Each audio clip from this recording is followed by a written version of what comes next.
Double engine సర్కార్ వల్ల కేంద్రం నుంచి భారీగా నిధుల వరద వస్తుంది. ఆ కేంద్రం నుంచి వచ్చేటువంటి నిధుల వరద వల్ల రాష్ట్రం అభివృద్ధి చెందుతుందని చెప్పారా లేదా? ఈవెన్ బడ్జెట్ ప్రసంగంలోనూ ప్రభుత్వ టీడీపీ జనసేనలు ఓన్ చేసుకున్నటువంటి వాగ్దాన హామీల పత్రం దాంట్లో ఏం చెప్పారు? కేంద్ర ప్రభుత్వం నుంచి నిధులు తెచ్చి పథకాలు అమలు చేస్తామని చెప్పారు. మరి కేంద్ర ప్రభుత్వం నుంచి నిధులు తెస్తే ఆదాయం పెరగాలి కదా. ఆదాయం 100 రూపాయలు ఎక్స్పెక్ట్ చేస్తే 34 రూపీస్ ఎందుకు వస్తుంది? మరి రెవెన్యూ లోటు పెరగకూడదు కదా కేంద్రం నుంచి. అంటే కేంద్రం నుంచి నిధులు తేవడం లేదు. కేంద్రంలో ఉన్న పలుకుబడి వల్ల నిధులు కాదు వరద, అప్పులు వరద అవుతున్నాయి.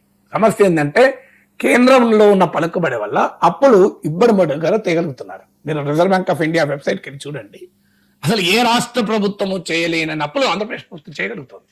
మీరు తెలంగాణతో కూడా పోల్చండి. అసలు ఆంధ్రప్రదేశ్ ప్రభుత్వం అప్పులు చేయడానికి ఎలాంటి అడ్డులు లేవు, అడ్డంకులు లేవు, అభ్యంతరాలు లేవు. కారణం ఏంటంటే డబుల్ ఇంజన్ సర్కార్.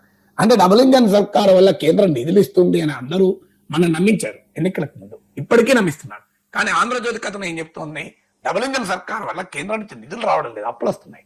దీనికి క్లాసిక్ ఎగ్జాంపుల్ అమరావతికి 10,000 కోట్లు అప్పిచ్చారు తప్ప నిధులు ఇవ్వలే. మీరు ప్రపంచ బ్యాంక్ నుంచి అప్పులు ఇప్పించారు. మనం మొదటి నుంచి చెప్తున్న అంశం ఇదే కదా, అయ్యా కేంద్రం నిధులు ఇస్తలేదు అప్పులు ఇస్తున్నది అని. అప్పులు ఇస్తున్నందుకు కేంద్ర ప్రభుత్వాన్ని తెగ పొగిడేస్తున్నారు చంద్రబాబు నాయుడు ప్రభుత్వం, కూటమి నేతలు.